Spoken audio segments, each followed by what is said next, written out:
The early November wind howls through the streets of Chicago's South Side, carrying with it the first bitter chill of winter.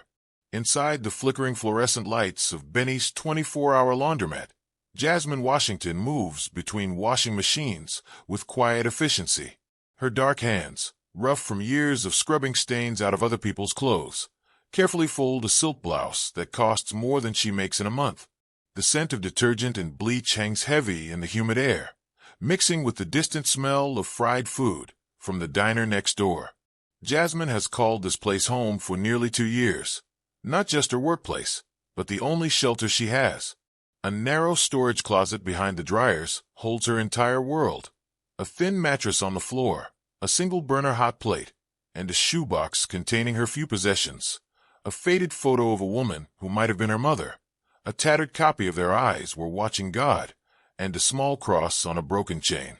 The owner, Mr. Chun, lets her stay in exchange for cleaning the place after hours, though he pretends not to notice when she sneaks leftovers from the lost and found bin.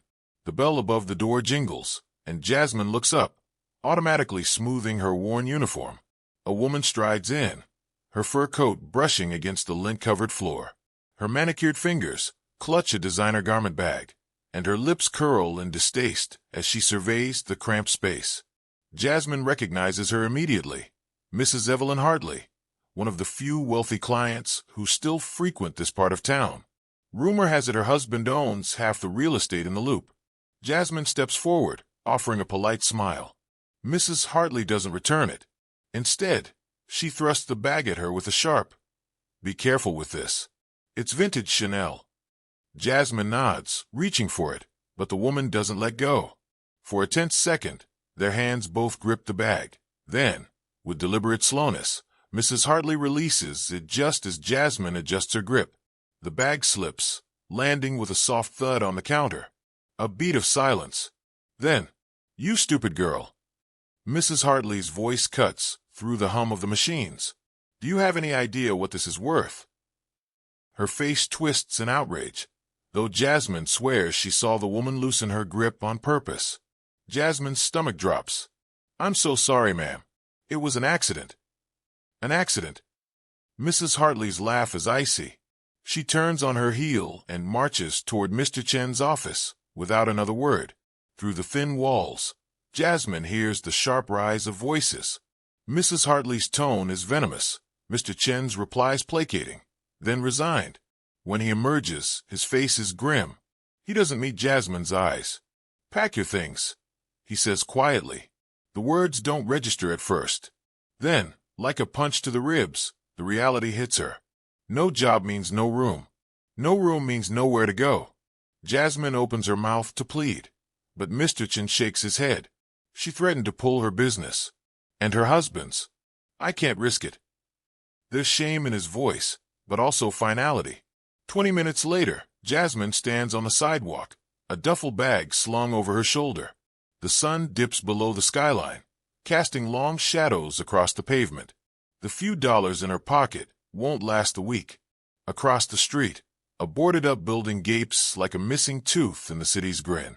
She takes a shaky breath. The wind bites at her cheeks. Somewhere in the distance, a siren wails. Tonight, she'll sleep in that abandoned building. Tomorrow, she doesn't let herself think about tomorrow. But fate, it seems, isn't done with her yet. As she crosses the street, a sleek black car slows beside her. The window rolls down. A man's voice, smooth and curious, cuts through the cold. "Need a ride?" Jasmine turns. And just like that, everything changes. The morning sun struggles to pierce through the thick Chicago smog as Jasmine stumbles out of the abandoned factory, her body stiff from another night on concrete. Her breath forms small clouds in the frigid air, and she pulls her thin jacket tighter around her shoulders, the fabric offering little protection against the biting wind. Hunger gnaws at her stomach.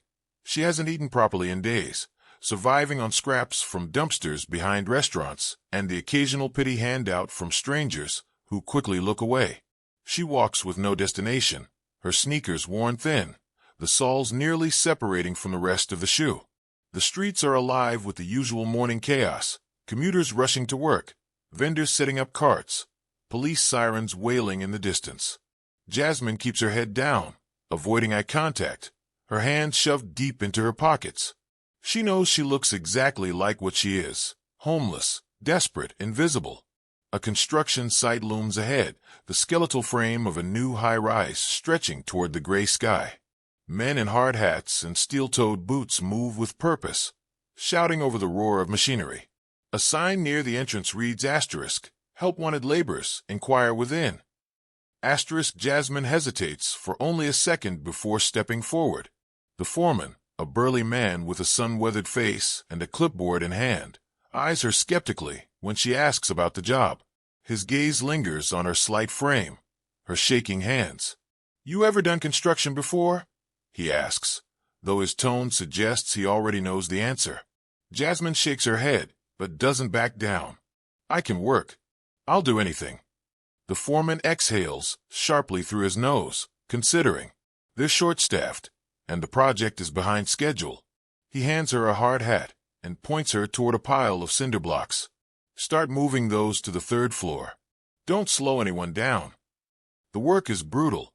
The blocks are heavy, their rough edges scraping against her palms until her skin is raw. Her muscles scream in protest, unused to this kind of strain. Sweat soaks through her clothes despite the cold, her breath coming in ragged gasps as she hauls load after load up the rickety scaffolding. The other workers, mostly men twice her size, glance at her with a mix of amusement and pity, but no one offers to help. By midday, her vision swims with exhaustion, her legs threatening to give out beneath her. But she doesn't stop. Can't stop. This job means food, shelter, survival. Then, a murmur ripples through the site. The workers straighten, their postures shifting subtly. A sleek black car pulls up to the curb, its tinted windows reflecting the dull sunlight. The door opens, and a man steps out tall, impeccably dressed in a tailored suit, his presence commanding immediate attention.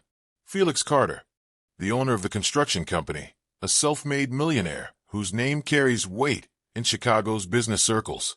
He moves through the site with an easy confidence, exchanging brief words with the foreman, inspecting progress with a critical eye. And then he sees her. Jasmine, small and battered, struggling under the weight of another cinder block, her arms trembling. She doesn't notice him watching, doesn't see the way his expression shifts from curiosity to something deeper, something like recognition. She makes it halfway up the scaffolding before her foot catches on an uneven plank. The block slips from her grip, crashing to the ground below. The sound echoes across the site, and for a moment, everything stops. Jasmine braces for the shouting, the dismissal, but instead, a hand reaches out, steadying her before she can fall. Felix doesn't speak. Not yet. He simply looks at her, really looks, taking in the dirt smeared across her face, the way her clothes hang loose on her frame, the quiet determination in her eyes despite everything. Then, without a word to the foreman, without explanation, he guides her away from the scaffolding, toward his car. The workers stare, whispers spreading like wildfire, but Felix pays them no mind. Jasmine doesn't resist. She's too tired, too numb to question this sudden turn. The leather seats of the car are soft against her aching body, the warmth of the heater almost painful against her frozen skin. Felix slides into the driver's seat, his hands resting on the wheel. When he finally speaks, his voice is calm, measured. "You're coming home with me." It isn't a question. Jasmine doesn't ask why, doesn't dare to hope. She just nods, her throat too tight for words. The car pulls away from the curb, leaving the construction site and her old life behind. She doesn't see the woman watching from the penthouse balcony across the street, doesn't see the way Sheila's perfectly manicured fingers tighten around her coffee cup, her lips curling into something that isn't quite a smile. The game has already begun.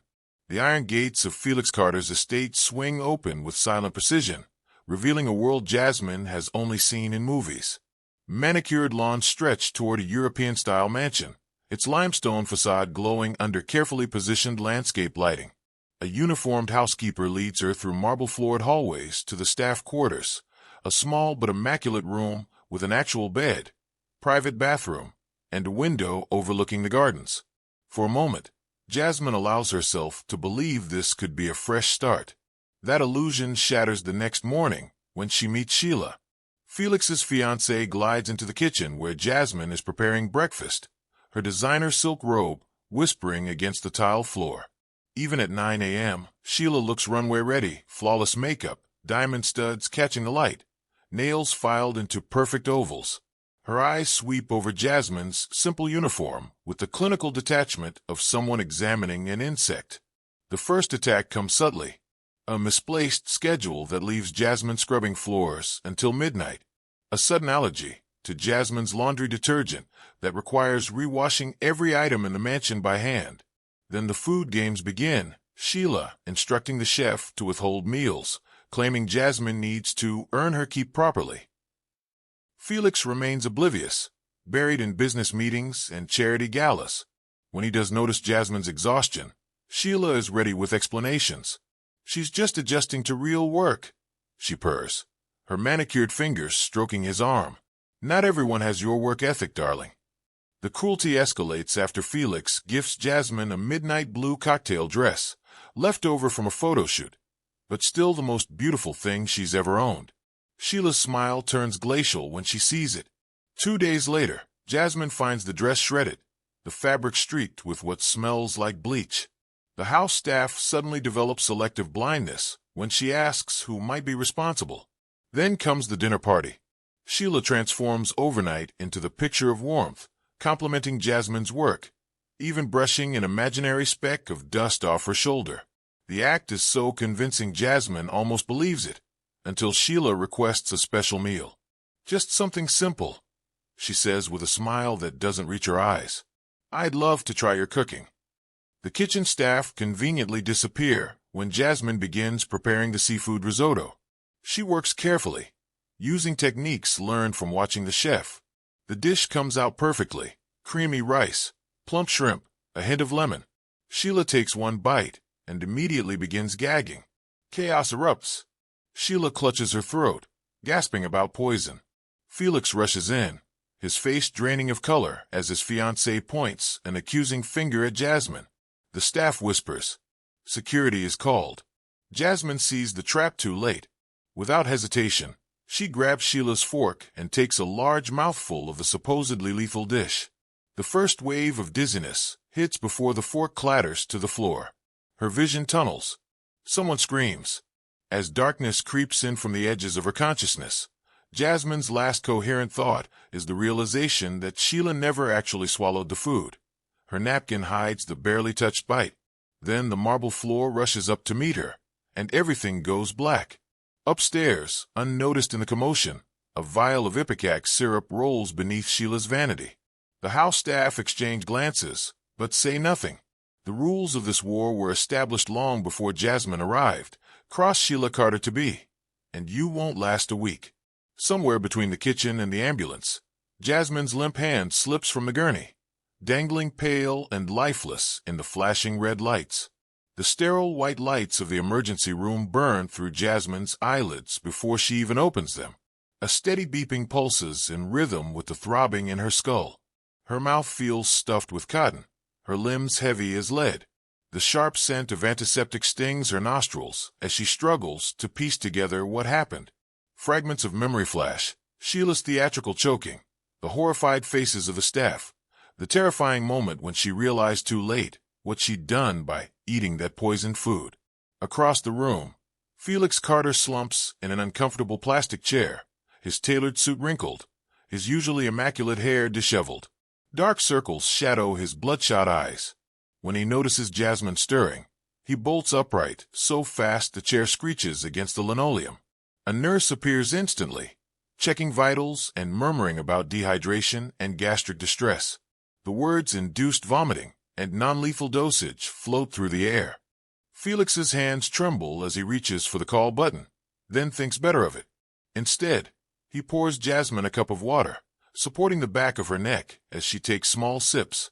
His fingers are warm against her clammy skin, his expression unreadable. Back at the mansion, the atmosphere crackles with tension. Felix storms into his private study, bypassing Sheila's tearful explanations. The security system yields its secrets with the few keystrokes, Password-protected footage, usually reserved for burglary threats, now reveals a very different crime. The screen shows Sheila's carefully choreographed performance, the surreptitious adding of something to the risotto when Jasmine's back was turned, the way she spit her single bite into her napkin before beginning her Oscar-worthy choking act. The confrontation that follows shakes the crystal chandeliers in the foyer. Sheila's mask of innocence crumbles layer by layer as Felix presents the evidence. Her initial denials turn to vicious insults, then finally to desperate bargaining. None of it works. By midnight, security escorts a screaming Sheila from the premises, her designer luggage tossed unceremoniously into the back of a taxi. When Jasmine returns from the hospital 2 days later, the mansion feels eerily quiet. The staff moves about with hushed steps, casting her sideways glances she can't interpret. Felix waits in the grand foyer, his posture stiff with unspoken apology. He leads her to the sunroom, where afternoon light filters through stained glass, painting the furniture in jewel tones. The offer comes unexpectedly. Not just continued employment, but full tuition at any Chicago university. A real chance at the education poverty stole from her. Felix speaks carefully, avoiding pity, framing it as an investment in someone who's proven their integrity against impossible odds. Jasmine's hands clutch the embroidered throw pillow in her lap, her nails digging into the silk. She searches his face for any hint of ulterior motive, finding only quiet sincerity and something else she's afraid to name. Over the following weeks, a new rhythm develops. Mornings find Jasmine studying at the breakfast nook, college prep books spread around her.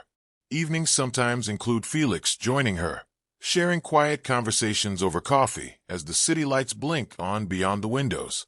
They discover unexpected common ground, a shared love of jazz, similar childhood struggles despite their different circumstances, that same stubborn refusal to let the world dictate their worth. The mansion's atmosphere transforms gradually.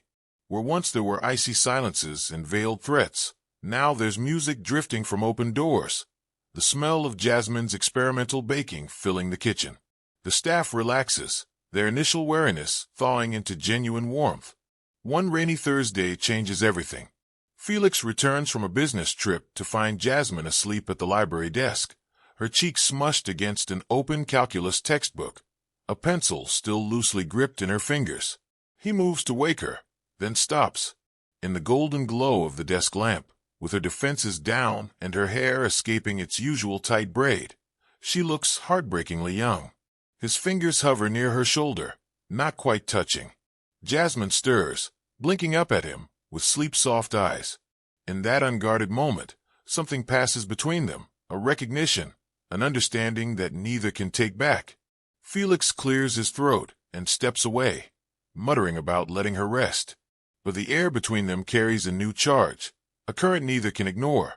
Down the hall, the security monitors continue their silent vigil, capturing this new chapter just as faithfully as they exposed the last. The cameras don't judge, don't speculate about what might be growing between the mansion's owner and his former housekeeper. They simply record the lingering glances, the accidental touches, the way two people who've been betrayed by the world might tentatively begin to trust again. In her former bedroom, now converted into a proper study, Jasmine pins a university acceptance letter to the bulletin board. Her fingers trace the embossed seal, her throat tight with emotions she can't voice. Outside the window, spring blossoms unfurl on the mansion's grounds, pink petals drifting like snow onto the manicured grass. Somewhere in the city, Sheila plots her revenge, but for now, in this sunlit moment, the war feels worlds away. The first summer storm rolls over Chicago with theatrical fury, rain lashing against the mansion's windows like handfuls of thrown pebbles. Jasmine sits curled in the library window seat, watching lightning fork across the sky, her psychology textbook forgotten in her lap. The scent of ozone and old paper mingles in the air, wrapping around her like a second skin. Footsteps echo in the hallway, too measured to be staff, too hesitant to be entirely confident. Felix appears in the doorway, his usual impeccable suit replaced by a simple sweater that makes him look younger, more approachable. He carries 2 steaming mugs, the rich aroma of spiced chai cutting through the storm's metallic tang. Their fingers brush during the exchange, sending an electric current up Jasmine's arm that has nothing to do with the lightning outside. She watches his throat work as he swallows, notices the way his free hand flexes at his side. The silence between them stretches, taut as a violin string. When the confession comes, it arrives not with grand gestures, but with quiet certainty. Felix speaks looking straight ahead at the rain-streaked glass, as if addressing the storm itself rather than her. The words are simple, unadorned, just the truth of what's grown between them these past months. Jasmine's immediate reaction shocks them both, a sharp, humorless laugh that echoes through the high-ceilinged room. Her hands fly to cover her mouth, but the damage is done. Felix's face shudders, his posture stiffening. She wants to explain, to make him understand that it's not him she's laughing at, but the absurd idea that someone like her could deserve someone like him. The words clot in her throat, sticky with decades of being told she's worthless. The storm outside intensifies as their personal tempest rages. Felix moves to the fireplace, staring into flames that cast flickering shadows across his face. He speaks of his own doubts, of boardroom battles, fought to prove himself, more than just another rich black man, playing by white rules. His vulnerability surprises her. This man who carries his wealth like armor actually understands what it means to feel inadequate. Their fragile moment shatters when the doorbell rings. The security monitor reveals Sheila, standing on the doorstep, soaked to the bone but perfectly composed, a manila envelope clutched to her chest. Her reappearance sends the household into quiet chaos, the staff exchanging nervous glances, Felix's jaw tightening to granite. Alone in the study, Sheila plays her final card. The envelope contains photographs, grainy but unmistakable, of Felix in compromising situations with business associates who'd prefer their dealings remain private. Her price is simple: reinstate their engagement or face financial ruin. What happens next rewrites every assumption Jasmine has ever made about wealthy men. Felix doesn't hesitate, doesn't bargain. He picks up the phone himself and calls his lawyers, his publicist, even a reporter from the Tribune. His voice never wavers as he outlines exactly what Sheila has attempted and what legal consequences await her. The color drains from Sheila's face as realization dawns. She's underestimated him completely. When security escorts Sheila out for the second and final time, the rain has stopped. Golden evening light slants through the windows, catching the dust motes swirling in the air. Jasmine stands frozen by the piano, her arms wrapped around herself, watching Felix's shoulders rise and fall with deep breaths. He turns to her then, his eyes holding a question too dangerous to voice. Something inside Jasmine cracks open, not painfully, but like a seed splitting to make room for growth. The walls she's built brick by brick since childhood don't crumble so much as rearrange themselves, making space for this new possibility. Their coming together is quiet, inevitable. No dramatic declarations, just Felix's large hands cradling hers, their foreheads touching as they breathe the same air. The difference in their social status looms large, but somehow matters less than the calluses on both their hands. His from gripping a pen too tight during endless negotiations, hers from years of survival. Later, Jasmine will remember this moment in snapshots. The way the setting sun turned Felix's eyelashes to gold filaments, the smell of rain still clinging to the open window, the startling rightness of his arms around her. For the first time in her life, she doesn't feel like she's stealing happiness that belongs to someone more deserving. It's simply hers. Theirs.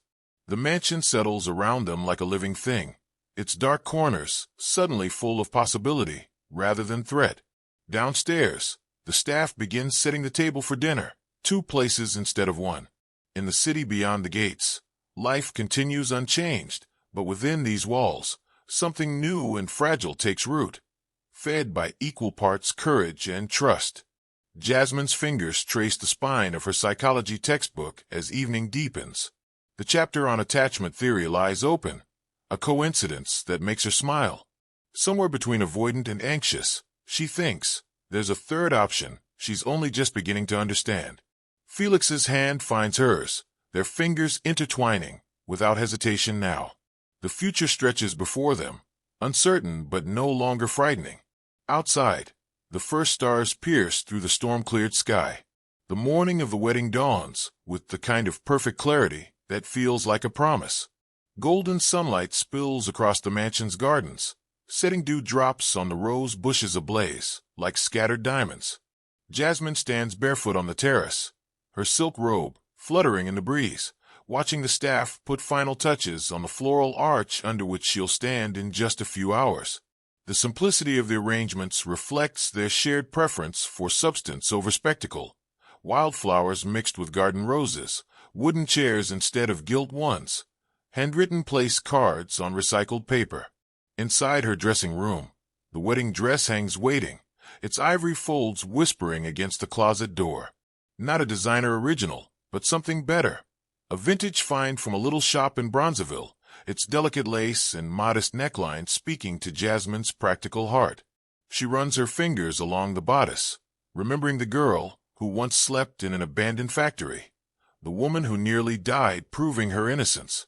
The transformation still feels improbable, like someone else's life story.